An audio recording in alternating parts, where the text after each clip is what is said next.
আসসালামু আলাইকুম বোনেরা, কেমন আছেন? আশা করি ভালো আছেন।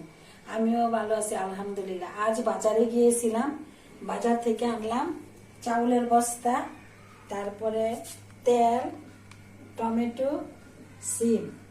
বোনেরা, আজকে রান্না করব চিংড়ি সুস্বাদু বোনার, সাথে দিচ্ছি শীতের মটরশুঁটি, টমেটো আর পেঁয়াজ, ধনিয়া পাতা, কাঁচামরিচ গুলা কুচি করে নিচ্ছি।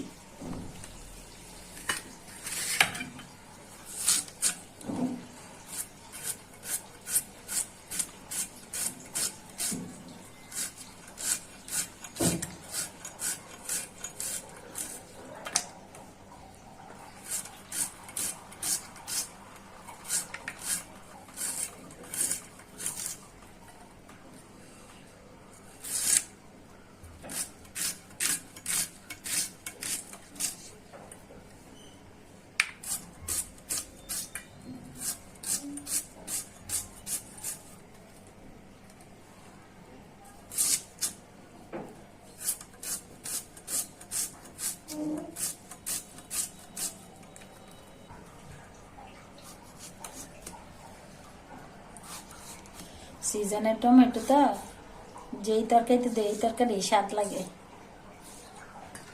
এই যে কি সুন্দর ভিতরটা।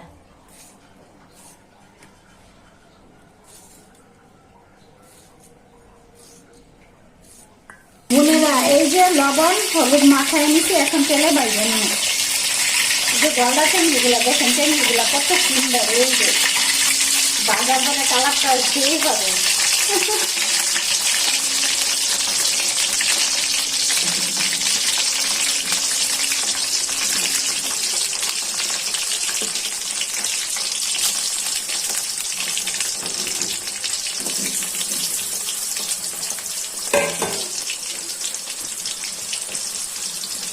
উল্টিয়ে পাল্টে ভাজা নিই।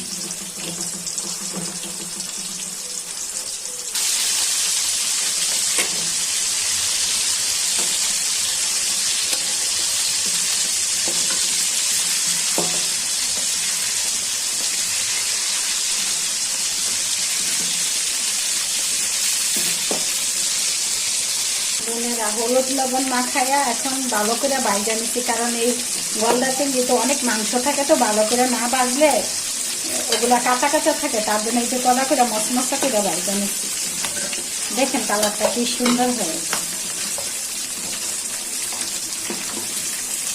আর শীতের দিন তো এমনিতে চিংড়ি মাছ মনে করেন পেঁয়াজ দিয়েও ভুনা করে খাই, টমেটো দিয়ে, এখন শীতের দিয়া, তার জন্য মটরশুঁটি দিয়ে আজকে একটা দুর্দান্ত স্বাদের চিংড়ি ভুনা করব। এখন পেঁয়াজ কুচি দিয়ে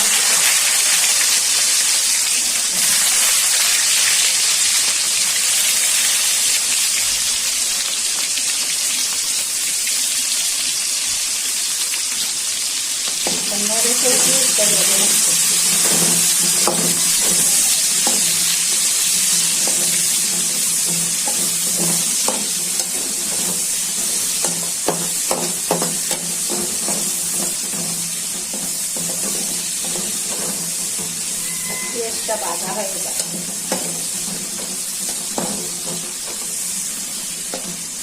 দেখেন বোন, মটরশুঁটিগুলো একদম সবুজ তরতাজা, ভাপাই নাই, কারণ নতুন তো এমনিতেই সিদ্ধ হয়ে যাবে। এখন আমি দিয়ে দিচ্ছি কিসের জন্য, যত ভালো করে সিদ্ধ হবে। এখন বাইরে আমি সবুজ আসছে মটরশুঁটি, আর সাথে দিব টমেটো, লাল আর সবুজ মিললে হবে কি সুন্দর একটা কালার হবে, চিংড়িটাও হবে লাল, সেই লাগবে। একে একে মশলাগুলো দিয়ে দিচ্ছি। দিয়ে দিচ্ছি হলুদ গুঁড়া, দিয়ে দিচ্ছি পরিমাণ মতো মরিচের গুঁড়া,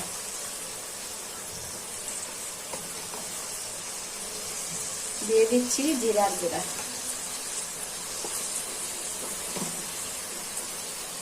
দিয়ে দিচ্ছি স্বাদ মতো লবণ, দিয়ে দিচ্ছি রসুন বাটা, সাথে দিয়ে দিচ্ছি বড় চিংড়িতে একটু আদা। এখন নেড়ে চেড়ে কষিয়ে নিব। মটরশুঁটিগুলো।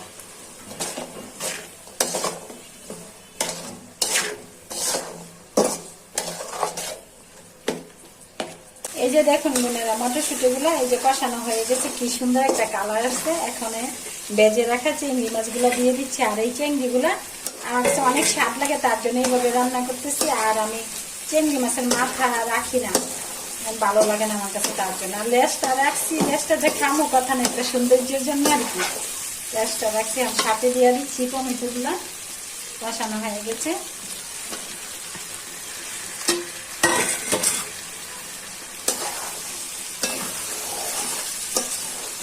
এখন বোনেরা এখানে কি সুন্দর কালার আসছে, চিংড়ি মাছের লাল টমেটো গুলা, তারপরে সবুজ মটরশুঁটি, সেই রকম। আর রান্নার পরে তো অন্যরকম একটা স্বাদ।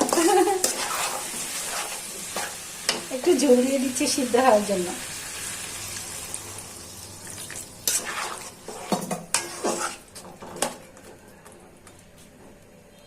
এখানে অল্প আঁচে রেখে দেবো, একটু ঢেকে দিচ্ছি, দেখি তরকারিটা হয়েছে কিনা।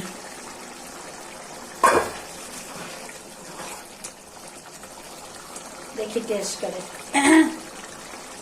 ও অনেক স্বাদ হয়েছে, দুর্দান্ত স্বাদ। এরকমই, দেখি কিরকম সিদ্ধ হয়েছে মটরশুঁটিটা। ও একবারে বিলেছে।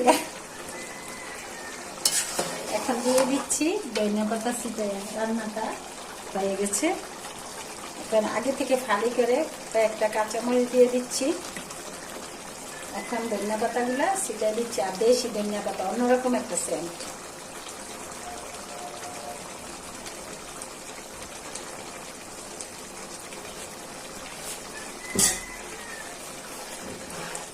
হয়ে গেল দুর্দান্ত স্বাদের চিংড়ি মাছের মটরশুঁটি চিংড়ি বলে।